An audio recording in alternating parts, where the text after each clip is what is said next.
तो स्वागत है आप लोगों का हमारे YouTube चैनल मैथ्स गुरु में। आज हम लोग देखेंगे chapter number 10 circle, 10th Rajasthan board secondary education 10th RBSC 2025-26 mathematics. ये जो चैप्टर है आपका, ये टोटल 6 मार्क्स का है।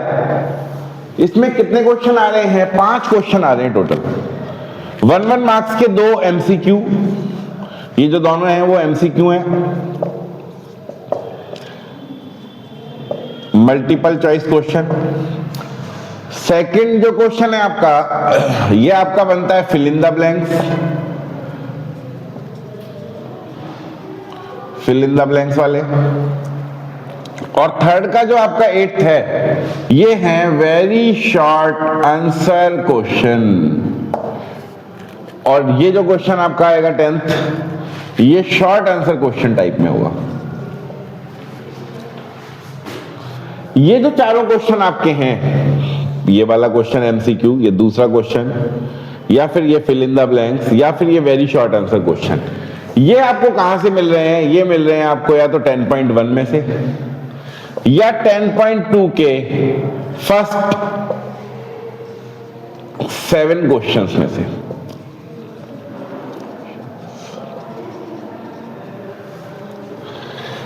ये कहां से मिलेगा आपको? क्वेश्चन जो है ये आपका मिलेगा 10.2 में 8 to 8वें क्वेश्चन से लेकर के 12, या फिर एग्जाम्पल है इसमें 1, 2, 3, तीनों एग्जाम्पल में से कोई भी एक एग्जाम्पल इनमें से मिलेगा। आपको बस केवल ये पढ़ना है। अगर आपको 4 मार्क्स चाहिए तो ये 4 मार्क्स यहां से मिलेंगे 10.1। बहुत आसान, बहुत छोटा सा टॉपिक है, हम लोग शुरू करेंगे उससे पहले खत्म।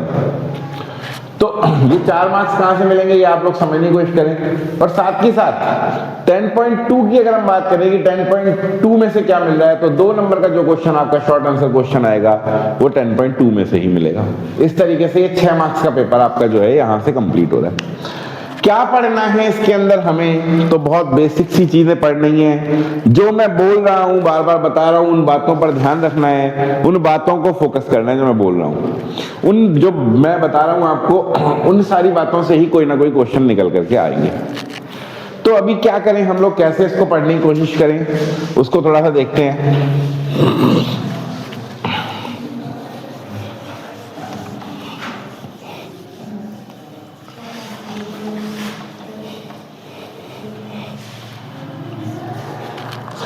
तो अभी सबसे पहले हम लोग देखते हैं इन 4 क्वेश्चंस को, 4 मार्क्स के जो क्वेश्चन है।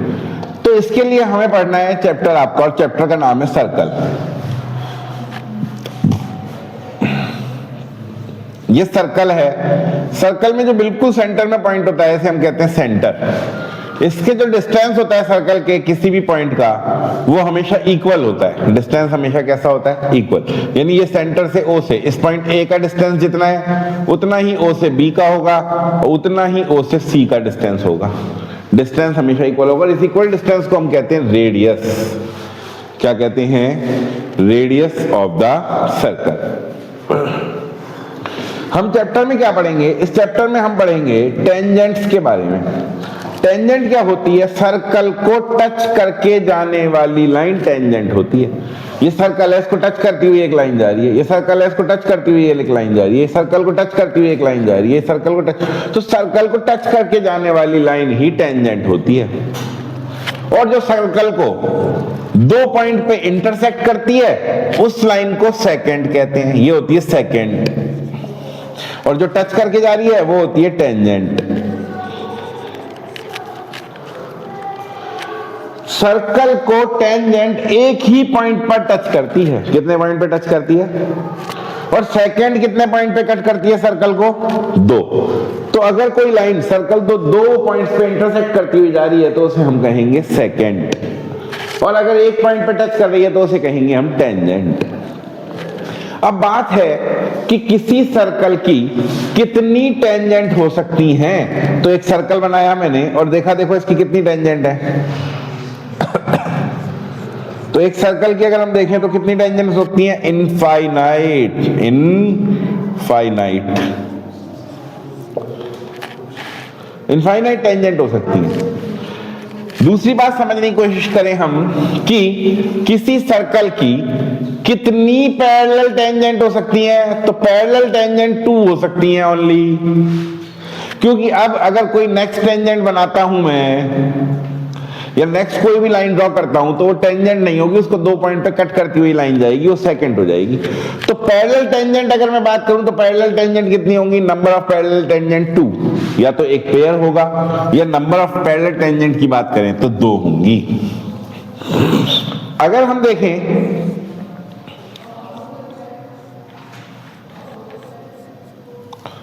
कि किसी सर्कल के एक्सटर्नल पॉइंट से कितनी टेंजेंट ड्रॉ कर सकते हैं, तो किसी सर्कल के एक्सटर्नल पॉइंट, मान लो ये कोई पॉइंट है P, इससे एक टेंजेंट तो ड्रॉ हो गई PA और एक टेंजेंट ड्रॉ हो गई PB, तो ये 2 टेंजेंट ड्रॉ हो सकती है एक्सटर्नल पॉइंट से।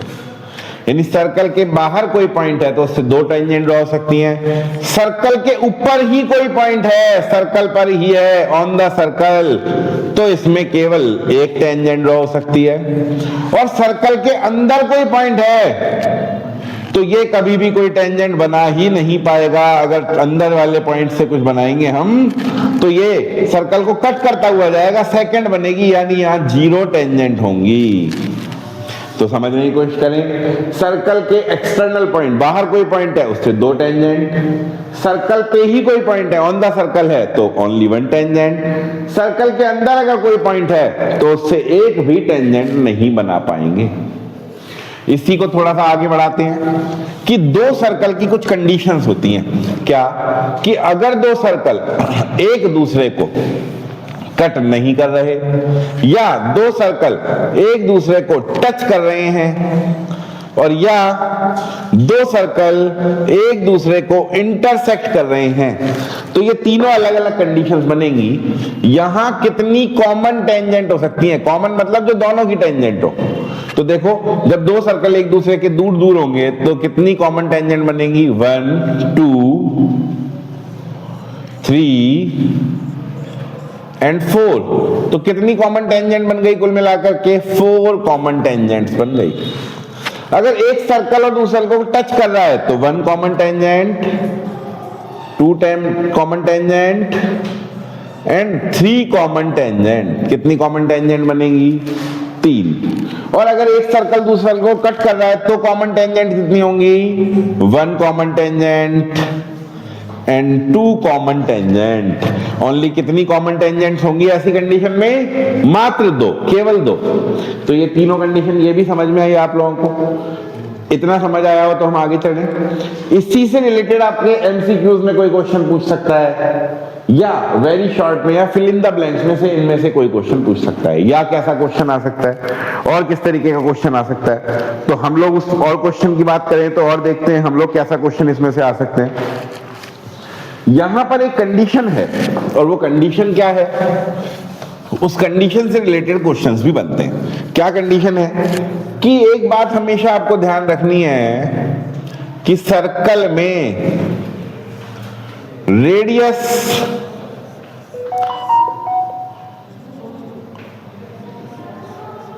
और टेंजेंट हमेशा एक दूसरे से 90 डिग्री के एंगल पे होते हैं।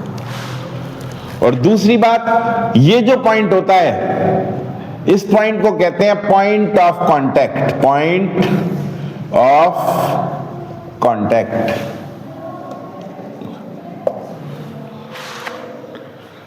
तो ये पॉइंट ऑफ कांटेक्ट होता है, कौन सा पॉइंट होता है पॉइंट ऑफ कांटेक्ट, टेंजेंट का और रेडियस का कॉमन पॉइंट, या सर्कल टेंजेंट रेडियस का common point, point of contact होता है। जहां पे सर्कल को टच कर रही होती है टेंजेंट, वही पॉइंट ऑफ कांटेक्ट होता है। तो हम क्या कह रहे हैं कि जो रेडियस है आपकी वो हमेशा टेंजेंट के परपेंडिकुलर होती है, 90 डिग्री का एंगल बनाती हुई होती है, ओपी परपेंडिकुलर टू AB, या फिर हम कह सकते हैं radius perpendicular to tangent. Radius हमेशा कैसी होती है, टेंजेंट के परपेंडिकुलर होती है, 90 डिग्री का एंगल बनाती है। इस बात को आपको ध्यान रखना है। इस बात से रिलेटेड क्वेश्चंस कैसे आते हैं, इस बात से जो रिलेटेड क्वेश्चन बनते हैं वो बनते हैं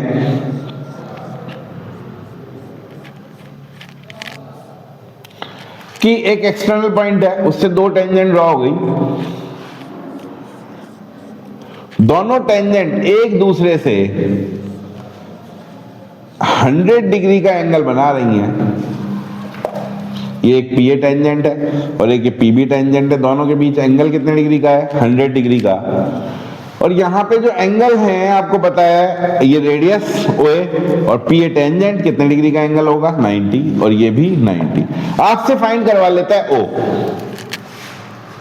आपको एक बात ध्यान रखना है कि देखो P B B O O A B, यानी पी बी ओ ए अगर हम बात करें तो इसमें 1 2 3 और 4 साइड्स हैं, यानी P B O A is a quadrilateral, यानी कि पी बी ओ ए क्या है? एक क्वाड्रिलेटरल है। पी बी ओ ए क्या है? एक क्वाड्रिलेटरल है। तो पी बी ओ ए जो आपका एक क्वाड्रिलेटरल है, हम जानते हैं कि अगर क्वाड्रिलेटरल की बात करें तो चारों एंगल का जो सम होगा वो कितने डिग्री होगा? 360, जिसमें ए कितने डिग्री है हमारा? 90, और बी भी कितने डिग्री है? 90 डिग्री है। 90 प्लस 90 अगर मैं बात करूं तो कितने डिग्री हो गया? 180। 180 उठ के उधर चला गया। Angle P plus angle O equals to 360 degree minus 180 degree, यानी हमें पता लगा कि एंगल P और एंगल O का सम 180 डिग्री है। यानी ये बात हमेशा ध्यान रखनी है कि इस तरीके की कभी भी कंडीशन बन जाए तो ये दो एंगल जो होंगे इनका सम 180 होगा। अगर इन दोनों एंगल्स का सम 180 होगा और एक एंगल हमें पता है, तो क्या हम दूसरा एंगल पता लगा सकते हैं? अगर ये 100 है तो आपको पता है इन दोनों का सम 180, ये एंगल अगर 100 तो ये एंगल कितना हो जाएगा? 180 माइनस 100 मतलब 80 डिग्री। करना क्या है आपको? कुछ नहीं करना, आपको P पता था, P की वैल्यू पुट कर देनी है 100, आपको आसानी से मिल जाएगा।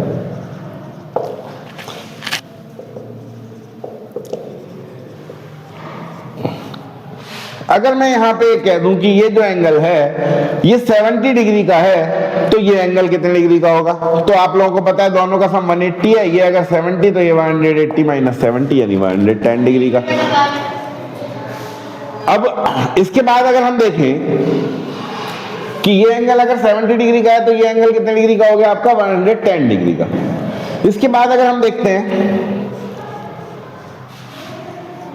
इसी क्वेश्चन को थोड़ा सा और अच्छे से, ये P है, ये A है, ये B है, आपको दे दिया मान लो ये एंगल 100 डिग्री या ये दे दिया 80 डिग्री, और आपसे कह रहा है कि फाइंड करो POA, फाइंड एंगल POA, ये फाइंड करना है। आपको पता है कि एंगल 90 डिग्री होता है, ये 90 होता है। अभी हमने थोड़ी देर पहले पढ़ा कि ऐसी कंडीशन में इन दोनों अपोजिट एंगल्स का सम 180 होगा, यानी कि हमको पता है एंगल P और एंगल O का सम 180 डिग्री है, इन दोनों को ऐड करें तो 180 है, जिसमें से एक एंगल ये 80 डिग्री का है। अगर ये 80 का तो ये पूरा एंगल कितने का? 100 का, और 100 में हम बात कर रहे हैं हमें चाहिए इतना था, आधा, ये आधा, तो 100 में कितने कितने डिग्री के बैठ जाएंगे? 50 डिग्री के। तो आपको पता लग जाएगा कि आपका POA कितने डिग्री का आ गया? 50 डिग्री आ गया। इस तरीके से छोटे क्वेश्चन आपसे पूछ सकता है, या तो पूरा एंगल पूछ सकता है या आधा एंगल पूछ सकता है। तो आप लोगों का दोनों के लिए कंसेप्ट एक ही है कि ये दो एंगल तो 90 के हैं, तो इनका सम 180 हो गया, 360 में से 180 माइनस, तो इन दोनों का सम हमेशा 180 आएगा, हमेशा सम 180 आएगा। एक एंगल पता है तो हम दूसरा एंगल आसानी से निकाल सकते हैं। और इससे रिलेटेड क्या क्वेश्चन है?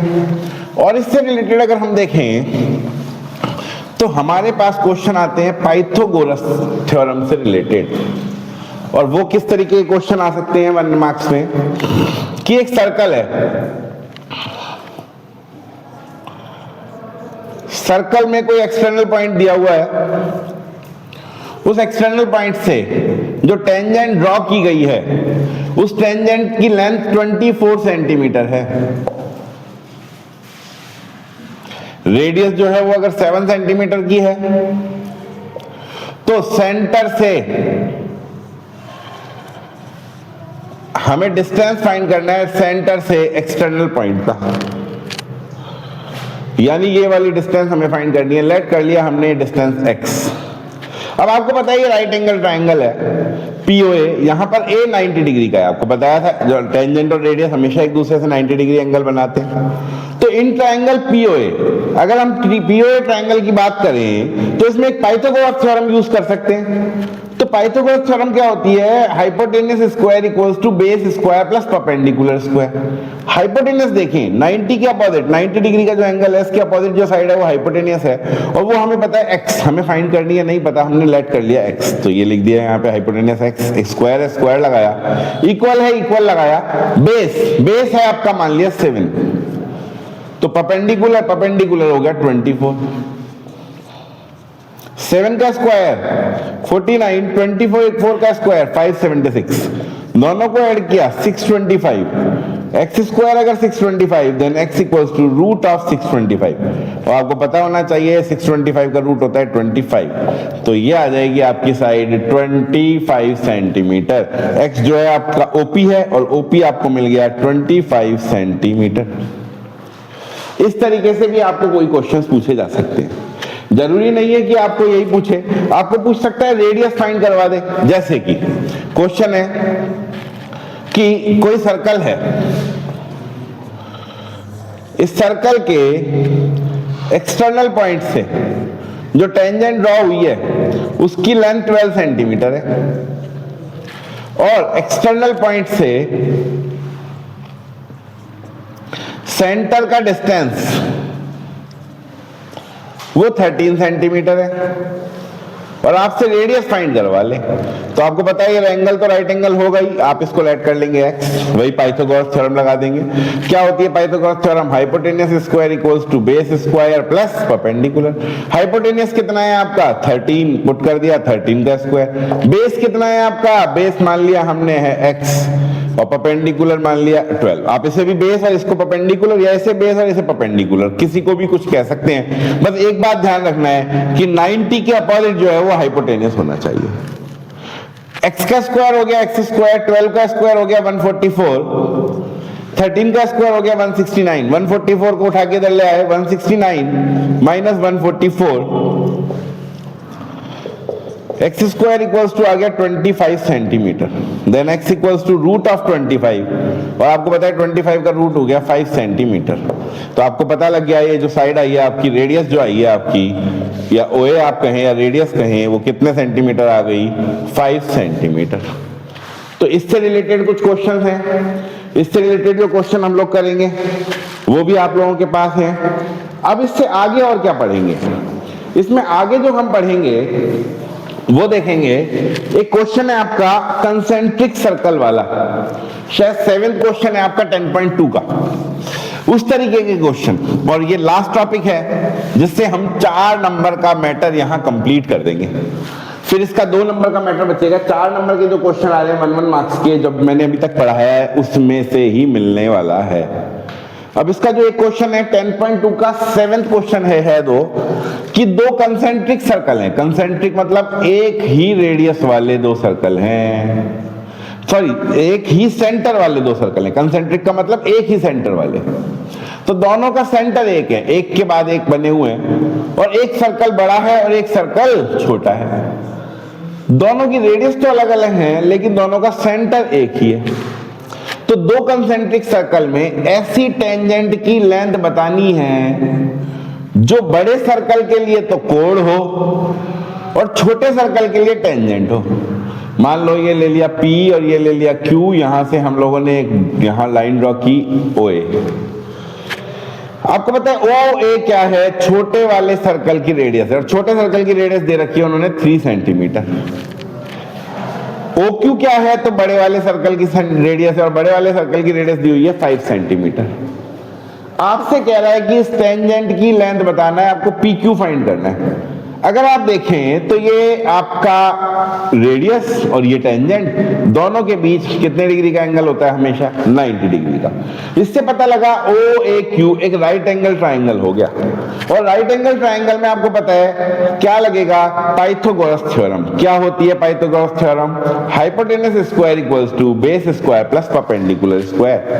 यहां अगर देखें 90 के अपोजिट हाइपोटेन्यूस 5, बेस पता नहीं, परपेंडिकुलर 3, 5 का स्क्वायर 25, 3 का स्क्वायर 9 उठ के आया किसका हो गया, माइनस का।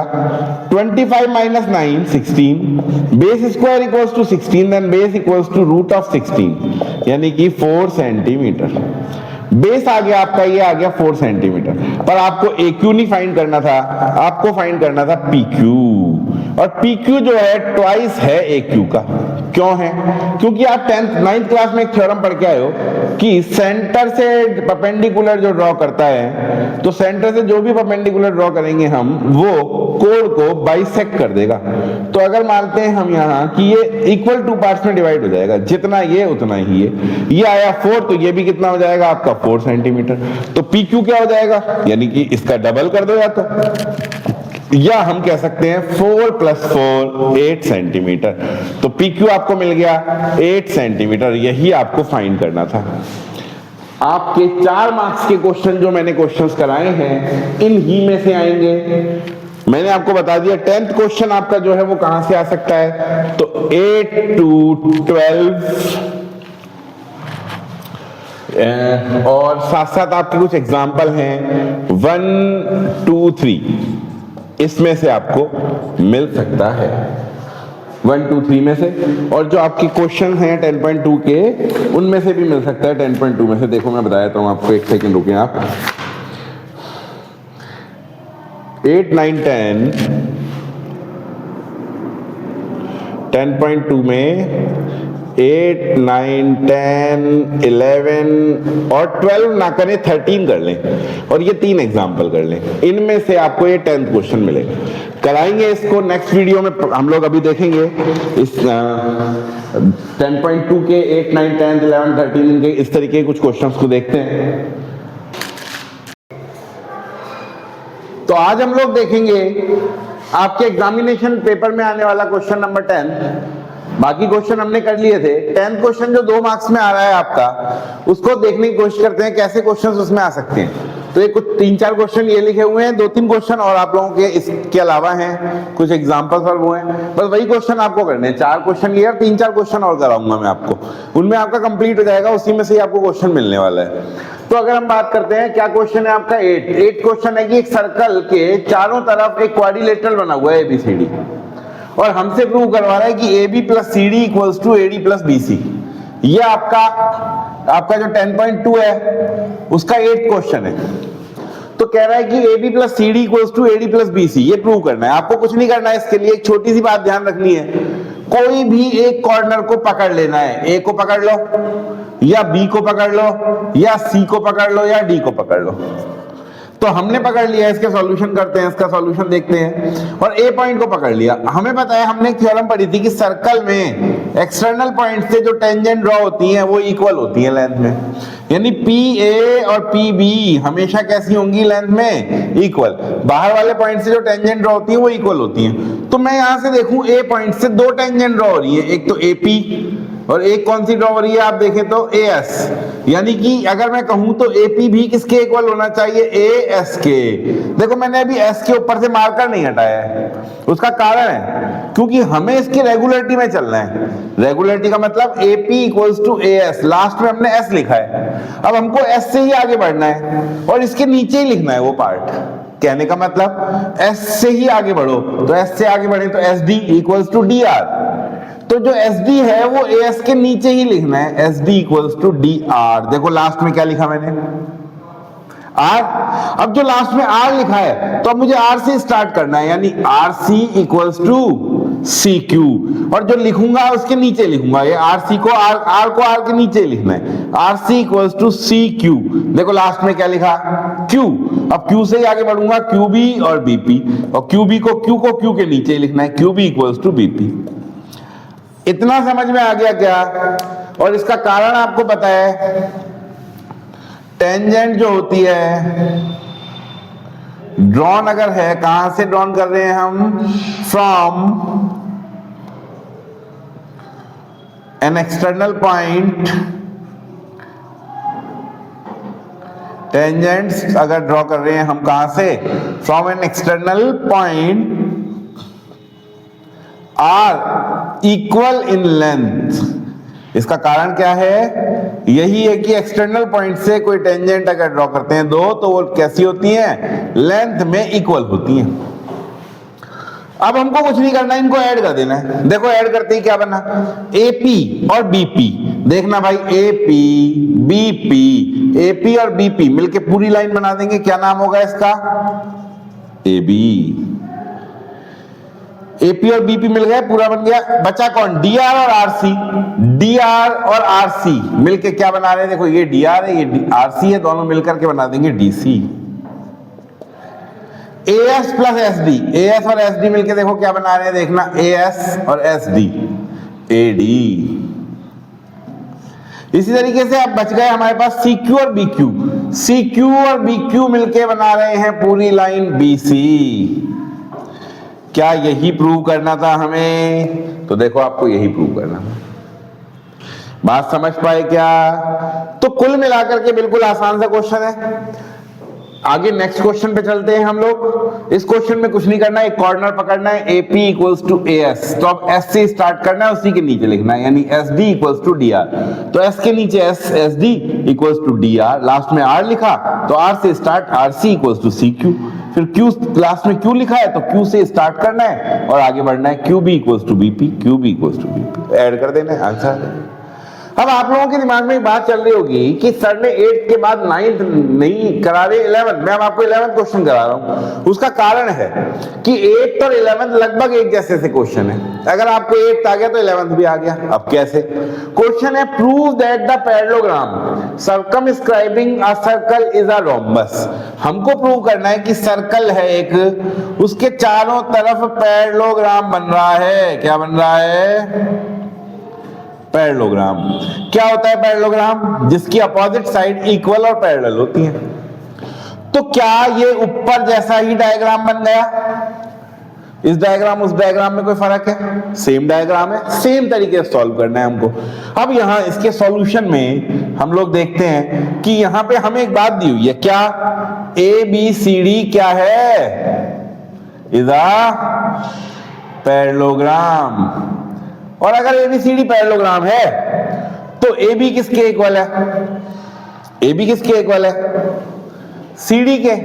एंड AD किसके इक्वल होगा? AD अपोजिट साइड कौन है AD के? BC। AD इक्वल हो जाएगा BC के। इतना करना है आपको। और पूरा का पूरा सॉल्यूशन 8, ये 8 का जो सॉल्यूशन है ना, वो पूरा का पूरा कर देना है। क्या कर देना है? Solution of 8। जैसे ही आप 8 का सॉल्यूशन करोगे कहां पहुंच जाओगे? आप पहुंच जाओगे AB plus CD equals to AD plus BC पर। इस पे पहुंच जाओगे। और यहां पे आपको पता है ABCD एक पैरेललोग्राम था, AB इसलिए CD के इक्वल था। तो मैं AB की जगह क्या पुट कर दूंगा? CD। और AD की जगह क्या पुट कर दूंगा? BC। CD प्लस CD कितने हो गए? 2CD। And BC plus BC कितने हो गए? 2BC। यहां 2 से 2 कैंसिल। CD किसके इक्वल आ गया? BC के। अगर हम देखें CD वैसे किसके इक्वल है पैरेललोग्राम होने के कारण? AB के। तो CD के इक्वल में क्या लिखा जा सकता है? AB। BC किसके इक्वल है? AD के। तो BC के इक्वल में क्या लिखा जा सकता है? AD। चारों साइड इक्वल आ गई। AB equals to CD equals to BC equals to AD। इसका मतलब चारों साइड इक्वल कहां होती है? रोम्बस में। तो ये प्रूव हो गया ABCD इज अ रोम्बस। तो हमें यही प्रूव करना था, is a rhombus. So ABCD is a rhombus. तो ABCD क्या हो गया? एक रोम्बस हो गया। समझ पाए क्या? तो क्या 8 और 11th एक जैसे से क्वेश्चन है? 11th क्वेश्चन में भी वही करना पड़ रहा है, पूरा सॉल्यूशन ऑफ 8, और उसके बाद कुछ नहीं, पैरेललोग्राम की प्रॉपर्टी लगानी पड़ रही है, सॉल्व हो गया। इसके बाद आगे बढ़ते हैं हम क्वेश्चन नंबर 9 पर, और 9 से रिलेट करता है 13th, इसीलिए हमने 13th को भी छोड़ रखा है। यहां एक साथ करेंगे दोनों क्वेश्चन को। देखो कैसे क्या करना है इस क्वेश्चन में। इस क्वेश्चन में प्रूव करना है कि AOB 90 डिग्री है। क्या करें हम इसके लिए? O को C से ज्वाइन कर लो और देखो कितने ट्राइंगल बन गए, 1 2 3 एंड 4। आप ऊपर के 2 ट्राइंगल को लेके कॉन्ग्रुएंट कर दो और नीचे के 2 ट्राइंगल्स को लेकर के कॉन्ग्रुएंट कर दो। कौन कौन से दो ट्राइंगल है ऊपर? In triangle POA and triangle AOC। इन दोनों ट्राइंगल में अगर मैं देखूं तो सबसे पहले मुझे पता लग रहा है कि YP बराबर है YC के, क्योंकि एक्सटर्नल पॉइंट से जो टेंजेंट ड्रॉ होती हैं वो इक्वल होती हैं क्या नहीं होती? दूसरा YO इक्वल्स टू YO है, उसका कारण दोनों कॉमन है ये। और तीसरी बात, ये तो टेंजेंट है एक्सटर्नल पॉइंट से, और तीसरी जो बात इक्वल आ रही है वो आ रही है आपकी PO इक्वल्स टू PC। और वो क्यों इक्वल है? क्योंकि दोनों ही रेडियस हैं। तीनों साइड इक्वल हो गई दो ट्राइंगल्स की, यानी दोनों ट्राइंगल कैसे हो गए? कॉन्ग्रुएंट। कौन सा रूल लग गया? बाई SSS, तीनों साइड वाला है तो by SSS। Triangle POA congruent आपका क्या हो गया? कॉन्ग्रुएंट हो गया ट्राइंगल, अब देखो किस तरीके से करेंगे हम लोग, COA के कॉन्ग्रुएंट हो गया। अब अगर ये कॉन्ग्रुएंट हो गए तो बाय CPCT हम ये कह सकते हैं कि ये दोनों एंगल जो हैं ये दोनों इक्वल होंगे, ये दोनों एंगल इक्वल होंगे। हमने लेट कर लिया x के इक्वल है ये, तो बाय CPCT एंगल POY बराबर YOC और बराबर x। हमने देखा कि ये दोनों एंगल जो हैं आपके वो कैसे आ रहे हैं? बराबर है। और हमने क्या लेट कर लिया? इनको x लेट कर लिया। देखो मैं ये इरेज कर रहा हूं अभी, क्योंकि ये पता है हमें, तो सब कुछ पता लग ही गया, हम 2 ही मार्क्स के क्वेश्चन को पढ़ रहे हैं। इसके बाद अगर मैं देखूं, मैं नीचे के ट्राइंगल्स को भी सिमिलरली कर सकता हूं। तो अगर नीचे के ट्राइंगल में मैं सिमिलरली लिख करके कर दूं, सिमिलरली, ये दोनों एंगल भी इसी तरीके से इक्वल हो जाएंगे। पहले दोनों ट्राइंगल कॉन्ग्रुएंट हो जाएंगे। OC equals to OQ, radius of the circle, OB equals to OB, common, BC equals to BQ, tangent from an external point, और एक 90 डिग्री का एंगल भी है इनमें। तो आप इन चार में से कोई भी 3 चीज लेके इनको कॉन्ग्रुएंट कर सकते हैं। तो बाय CPCT क्या हो जाएगा? बात करें सिमिलरली ये दोनों एंगल भी इक्वल आ जाएंगे। कौन कौन से? COB और BOQ दोनों इक्वल आ जाएंगे, और Y के इक्वल मान लिया हमने इनको। अब हम देख रहे हैं ये चारों जो एंगल हैं मिलके 180 डिग्री बना रहे हैं। क्या क्या नाम है इनका? x plus x plus y plus y, x plus x plus y plus y मिलके कितना बना रहे हैं? 180। x प्लस x कितने x हो गए? 2x। y प्लस y कितने y हो गए? 2y। दोनों में से कॉमन क्या आ रहा है? तो हम देख रहे हैं कि 2, बचता क्या है? x plus y। 2 कहां जाएगा? ये डिवाइड में, then x plus y equals to 180 upon 2। 180 को 2 से डिवाइड किया, आ गया 90 डिग्री। और बात करते हैं हम x प्लस y की, तो देखो ये वाला एंगल तो x है और ये वाला एंगल y है। अगर मैं इन दोनों एंगल को मिला देता हूं, x प्लस y कर देता हूं, तो ये पूरा एंगल बन जाता है, और इस एंगल का नाम है AOB। तो हमें पता लगा एंगल AOB जो है आपका वो कितने डिग्री आ गया? 90 डिग्री। और हमें क्या प्रूव करवा रहा था कि प्रूव करो कि AOB कितने डिग्री है, prove that angle AOB equals to 90 degree. तो बात समझ में आई आप लोगों के? अब इसी की तरह ये वाला क्वेश्चन है 13, मतलब 9 से रिलेट करता है 13, जैसे कि ये इससे रिलेट कर रहा था 8 और 11, ऐसे 9 और 13 रिलेट करते हैं। क्या रिलेशन है थोड़ा समझने की कोशिश करते हैं। कि कह रहा है prove that opposite side of a quadrilateral circumscribing a circle, वो कह रहा है सर्कल के चारों ओर एक क्वाड्रिलेटरल बना हुआ है। ठीक है, बना देते हैं साहब, क्वाड्रिलेटरल बना देते हैं।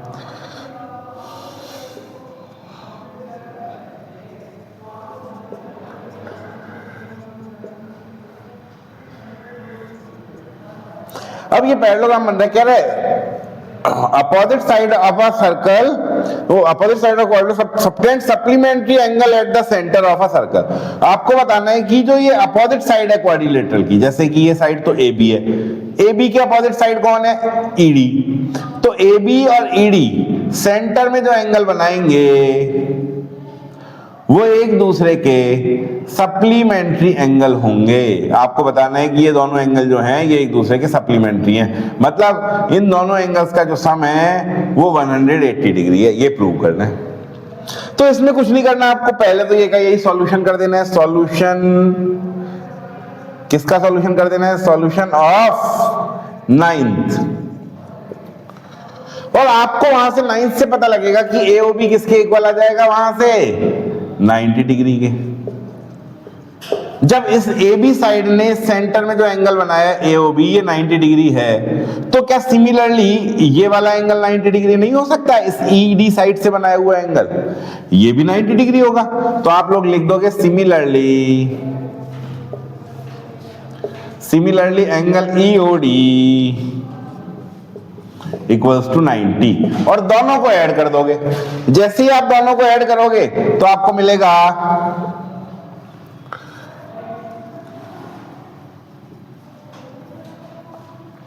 AOB angle plus EOD angle equals to 90 plus 90 यानी कि 180। और यही आपको प्रूव करना था कि अपोजिट एंगल्स, अपोजिट साइड्स जो हैं सेंटर में जो एंगल बनाएंगे उनका सम 180 होगा या फिर एक दूसरे के सप्लीमेंट्री होंगे। सप्लीमेंट्री एंगल, सप्लीमेंट्री का मतलब सम उनका 180 होगा। तो क्या सम 180 आ गया? तो क्या दोनों क्वेश्चन एक दूसरे से रिलेट करते हैं? बिल्कुल। नाइन्थ कर दो, नाइन्थ के बाद सिमिलरली लिख करके अपोजिट वाले को बना दो और ऐड कर दो, काम खत्म। तो ये देखो आप लगभग आपके क्वेश्चंस हुए।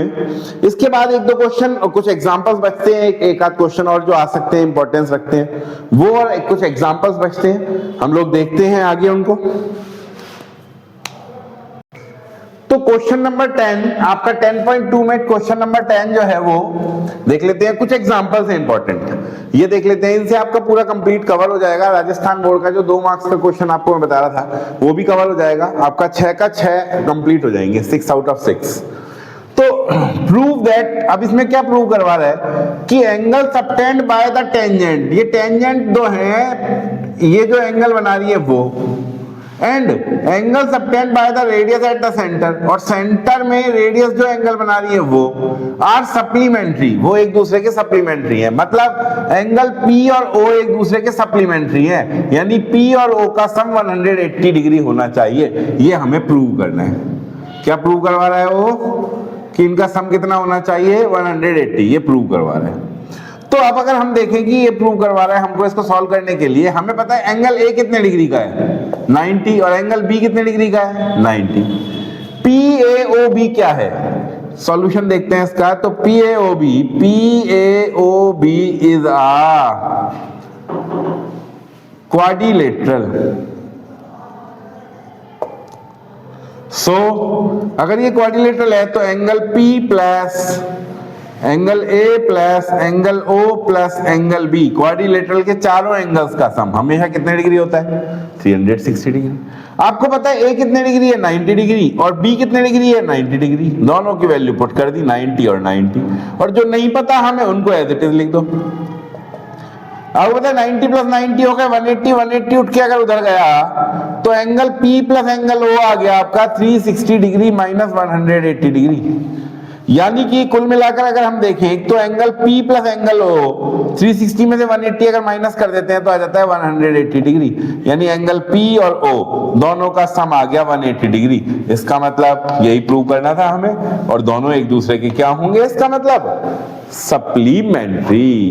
तो ये प्रूव हो गया आपका क्वेश्चन नंबर 10। इसके बाद क्या है? 2 एग्जाम्पल और है, एग्जाम्पल 2 एंड एग्जाम्पल 3। एग्जाम्पल 2 क्या कह रहा है? आपको प्रूव करवा रहा है कि PTQ ट्वाइस ऑफ OPQ होगा। ये डायग्राम दिया हुआ है और आपसे कह रहा है PTQ ट्वाइस ऑफ OPQ होगा। इसके लिए क्या करते हैं हम लोग, इसका सॉल्यूशन देखते हैं। हमने क्या किया, इस OPQ एंगल को लेट कर लिया X। क्या लेट कर दिया? X। आपको पता है ये पूरा एंगल कितने डिग्री का है? रेडियस और टेंजेंट एक दूसरे से हमेशा 90 डिग्री के एंगल पे होती हैं, जिसमें ये वाला एंगल, छोटा सा एंगल अगर X है तो ये बचा हुआ एंगल कितना हो जाएगा? 90 डिग्री माइनस X। आप जानते हैं TP और TQ एक्सटर्नल पॉइंट टी से ड्रॉ की गई दो टेंजेंट है और दोनों की लेंथ इक्वल होगी। अगर दोनों की लेंथ इक्वल होगी तो दोनों पे बनने वाला एंगल भी कितना होगा? इक्वल। ये समझ पाए आप? अब आपको बताइए एक ट्राइंगल है टी पी क्यू और ट्राइंगल के तीनों एंगल का सम कितना होता है? ट्राइंगल टी पी क्यू और ट्राइंगल के तीनों एंगल का सम कितना होता है? 180। तो हम कह सकते हैं कि angle T plus angle P plus angle Q equals to 180 degree, जिसमें एंगल आपका जो P है और Q है वो दोनों है 90 degree minus x and 90 degree minus x। बच गया यहां पे एंगल T। 90 प्लस 90 मिलकर के हो गया आपका 180 minus x minus 2x equals to 180 degree. दोनों को उठा के हम उधर ले गए, angle T equals to 180 degree है ही, ये 180 उधर गया माइनस हो गया, माइनस 2x उधर गया प्लस हो गया, 180 माइनस का 180 प्लस का cancel, angle T equals to 2x। और x की जो वैल्यू है हमने x किसको लेट किया था? आप देखो x किसको माना था? OPQ को। तो यहां x की जगह लिख देंगे हम एंगल OPQ। और t कौन है? ये t का नाम देखें तो PTQ लिख देंगे इसकी जगह, t की जगह। हमें यही प्रूव करना था कि PTQ equals to twice of OPQ। तो अब देखो इसको अच्छे से लिखने का तरीका देख लेते हैं। इसका कैसे लिखेंगे हम लोग लिखेंगे सबसे पहले let angle OPQ equals to x। So angle TPQ, तो एंगल TPQ क्या हो जाएगा? ऑब्वियस सी बात है 90 डिग्री माइनस x। अब हमको पता है कि इन ट्राइंगल TPQ, ये ट्राइंगल जो TPQ है इसके अंदर TP इक्वल्स टू TQ है, TP इक्वल्स टू TQ। कारण क्या है? टेंजेंट है एक्सटर्नल पॉइंट से ड्रॉ की हुई। तो TP अगर TQ के इक्वल है तो उन पे बनने वाले एंगल भी इक्वल हो जाएंगे, एंगल P और एंगल Q भी इक्वल हो जाएंगे। या हम कह सकते हैं कि एंगल TPQ और TQP ये दोनों एंगल इक्वल हो जाएंगे। और कितने कितने के हो जाएंगे? इक्वल 90 माइनस x के। इसके बाद यही सब कुछ कि आपको पता है ट्राइंगल के तीनों एंगल का सम कितना होता है? 180। तो हम लोग तीनों एंगल को लिख देंगे 90 minus x plus 90 minus x plus t plus 90 minus x plus 90 minus x equals to 180। 90 plus 90 180 उठ के उधर गया, माइनस का हो गया, माइनस का 2x उधर गया, प्लस का हो गया, 180 से 180 माइनस हो गया, 2x बच गया। x हमने किसको लेट किया था? देखो OPQ को, तो x की जगह पुट कर देंगे OPQ, PTQ इक्वल आ गया आपके ट्वाइस ऑफ OPQ के। अगर आप इसी एग्जाम्पल को अपनी बुक में देखेंगे जहां ये सॉल्व हो रहा है तो आपको लगेगा पता नहीं क्या महाभारत सी लिख दी उसके अंदर, तो पूरी रामायण सी, और आप समझने में आपको हो सकता है कठिनाई आए। लेकिन यहाँ आप बहुत आसान तरीके से मैंने आपको समझाया है इस एग्जाम्पल को, बहुत ज्यादा इंपॉर्टेंस रखता है। एकमात्र एग्जाम्पल जो बच गया अब इसका लास्ट क्वेश्चन, लास्ट एग्जाम्पल कह सकते हैं हम, उसके बाद 6 में से 6 नंबर जो हैं आपके वो कंप्लीट हो रहे हैं। तो देखते हैं लास्ट एग्जांपल आपका क्या पूछ रहा है। ये कि एग्जांपल नंबर 3 है, आपको ये सारी डायमेंशंस दी हुई हैं। OP 5 सेंटीमीटर दिया हुआ है, PQ 8 सेंटीमीटर दिया हुआ है पूरा, और TP आपसे फाइंड करवा रहा है। आपको कुछ नहीं करना, आपने एक बात पढ़ी थी कि सेंटर से जो परपेंडिकुलर ड्रॉ करते हैं किसी कोड पे, वो कोड को बाइसेक्ट कर देता है। अगर ये PQ 8 सेंटीमीटर की है तो इस पॉइंट पर, यहां पर जो परपेंडिकुलर आ रहा है, ये इसे इक्वल टू पार्ट में डिवाइड कर देगा। 8 सेंटीमीटर को 4 सेंटीमीटर और 4 सेंटीमीटर में डिवाइड कर देगा। अब अगर ये 4 सेंटीमीटर डिवाइड हो गया, एक ट्राइंगल दिख रहा है आपको ROP, और ROP ट्राइंगल में हम पाइथागोरस थ्योरम लगा सकते हैं और OR फाइंड कर सकते हैं। तो करते हैं। इन ट्राइंगल POR में हमने देखा इसमें पाइथागोरस थ्योरम लगेगी। Hypotenuse square equals to base square plus perpendicular square. Hypotenuse कितना है? 5, और बेस कितना है? OR, एंड परपेंडिकुलर कितना है? 4। 5 का स्क्वायर कितना हो गया? 25, 4 का स्क्वायर 16, उठा के इधर ले आए, माइनस का हो गया, OR स्क्वायर की वैल्यू मिल गई हमें 9। अगर OR स्क्वायर 9 है, मुझे अगर OR चाहिए तो स्क्वायर हटेगा तो सामने रूट लग जाएगा और 9 का रूट हो जाता है 3, तो OR आ गया आपका 3 सेंटीमीटर। अब क्या करना पड़ेगा आपको, TP को तो लेट कर लो x और TR को लेट कर लेते हैं y, इन दोनों को लेट कर लेते हैं और ऐसे दो ट्राइंगल लेते हैं जिनमें x और y दोनों आ रहे हों और राइट एंगल हो, जिससे हम दोनों में पाइथागोरस थ्योरम लगा सकें। तो ऐसे दो ट्राइंगल जिनमें x और y दोनों आ रहे हो और राइट एंगल हो, कौन कौन से हैं पहले तो उनको पहचानते हैं। तो सबसे पहले मैं ट्राइंगल ले लेता हूं, इन ट्राइंगल, देखो यहां पे मुझे पता है 90 डिग्री बन रहा है, तो ये जो ट्राइंगल है एक राइट एंगल ट्राइंगल है, नाम है PTO, इन ट्राइंगल PTO। एक बार तो ये ले देंगे हम, और एक दूसरा ट्राइंगल ले लेते हैं, हमें पता है यहाँ पे परपेंडिकुलर डाला हुआ है तो ये 90 डिग्री है चारों तरफ ही, तो एक ट्राइंगल बन रहा है आपका PTR, इसमें भी पाइथागोरस थ्योरम लगाएंगे। तो इन ट्राइंगल PTR, इन दोनों में हम पाइथागोरस थ्योरम लगाएंगे और फिर दोनों ट्राइंगल को सॉल्व कर देंगे, x और y की वैल्यूज फाइंड करेंगे। तो सबसे पहले हम देखते हैं ट्राइंगल, हम देखें PTO।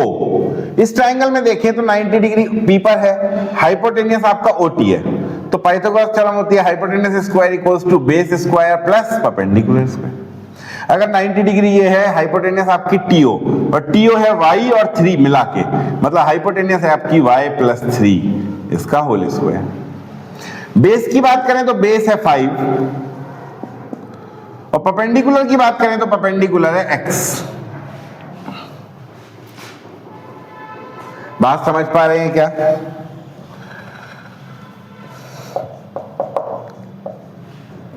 अब दूसरा ट्राइंगल मैंने बताया था आपको, क्या ले रहे हैं हम, TPR या TRP। तो इन ट्राइंगल TRP, यहां पर R पे 90 डिग्री है और इसके सामने हाइपोटेन्यूस है, तो अगर यहां पाइथागोरस थ्योरम लगा देते हैं, क्या होती है, hypotenuse square equals to base square plus perpendicular square. 90 के अपोजिट जो साइड है TP, ये हाइपोटेन्यूस है, तो hypotenuse square equals to base, base की बात करें तो y है यहां, प्लस परपेंडिकुलर। अगर मैं परपेंडिकुलर की बात करूं तो परपेंडिकुलर यहां 4 है, इसको सॉल्व कर लेते हैं हम लोग, लिख देते हैं x square plus y square plus 4 का स्क्वायर 16, और इसको दे दिया हमने इक्वेशन नंबर 1। ये जो x स्क्वायर की वैल्यू आई है वो यहां पुट कर देते हैं और लिख देते हैं फ्रॉम इक्वेशन 1। कहां से आई है वैल्यू, 1 इक्वेशन में से। y प्लस 3 का होल स्क्वायर इक्वल्स टू 5 का स्क्वायर हो गया 25, एंड x स्क्वायर की जगह हम पुट कर देंगे y स्क्वायर प्लस 16। यहां पे a प्लस बी के होल स्क्वायर वाली आइडेंटिटी लगा देंगे तो वो होती है a square plus b square plus 2a and b equals to में है 25 प्लस 16 41 प्लस y स्क्वायर। इस y स्क्वायर को प्लस y स्क्वायर को उधर ले गए, माइनस का हो गया, कैंसिल आउट हो गया। यहां पे आपका था सॉरी 2ab, तो ये 2 इंटू 3 इंटू y मतलब 6y। ये 3 का स्क्वायर कितना था, 9 आ गया, इक्वल्स टू में कितना है 41। हमें y की वैल्यू निकालने के लिए क्या करना पड़ेगा, 9 को उधर ले गए, 41 minus 9, then 6y equals to 32, then y equals to 32 upon में 6 यानी 16 अपॉन 3, ये 2 से कट हो रहा है, 16 अपॉन 3, ये 16 टाइम और ये 3 टाइम, तो y की वैल्यू आ गई 16 अपॉन 3 सेंटीमीटर। पर हमें y नहीं चाहिए था, हमें चाहिए था TP यानी x। अब आप क्या करोगे, किसी भी इक्वेशन में, चाहे इक्वेशन 1 में और चाहे तो ये दूसरी इक्वेशन बनाई थी, इसमें y की वैल्यू पुट कर दो तो ऑटोमेटिकली किसकी वैल्यू मिल जाएगी, y की वैल्यू रखते ही किसकी वैल्यू मिल जाएगी, x की। तो लिख दो पुट इन इक्वेशन 1, ये जो y की वैल्यू 16 अपॉन 3 आई है, ये इक्वेशन 1 में पुट कर दो तो क्या होगा, x square plus y square, y कितना था 16 अपॉन 3 का whole square plus sorry equals to so sorry x square equals to 16 upon 3 का होल स्क्वायर प्लस 16। अब देखें यहां पर हम 16 का स्क्वायर कितना हो गया 256 एंड 3 का स्क्वायर 9 प्लस 16 अपॉन में कुछ नहीं है लगाया 1, इन दोनों का एलसीएम लिया तो इन दोनों का एलसीएम कितना आ गया 9, यहां आ गया 256, 16 9 जा 144, दोनों को ऐड कर दिया, आ गया 400, अपॉन में आ गया 9। एक्स स्क्वायर की वैल्यू अगर 400 अपॉन 9 है तो एक्स क्या हो जाएगा, अंडर रूट ऑफ 400 अपॉन 9, और 400 का रूट कितना हो जाता है 20, एंड 9 का रूट हो जाता है 3, तो आंसर आया हमारा 20/3 सेंटीमीटर। यहां तक बात समझ आई आप लोगों को? ये जो है आपके 2 मार्क्स के क्वेश्चन में इसमें से इस तरीके का कोई क्वेश्चन पूछा जा सकता है। आप लोग समझने की कोशिश करें इन क्वेश्चंस को। 4 मार्क्स के क्वेश्चन मैं आपको पहले ही करा चुका हूं इसके, और 2 नंबर के वो आपका ये चैप्टर 6 नंबर का आने वाला है, राजस्थान बोर्ड सेकेंडरी एजुकेशन 2025-26। ये 6 नंबर का चैप्टर है 2025-26 में आपका, और 6 में से 6 जो हैं वो हम कंप्लीट कर चुके हैं। जो मैंने आपको क्वेश्चंस कराए हैं, जो बातें बताई हैं, उनके अलावा आपको कुछ पढ़ने की भी आवश्यकता नहीं है। उतना पढ़ा तो ये 6 में से 6 जो हैं ये आपके कंप्लीट हो जाएंगे। देखते हैं, मिलते हैं नेक्स्ट वीडियोस में। आज के लिए इतना ही, धन्यवाद।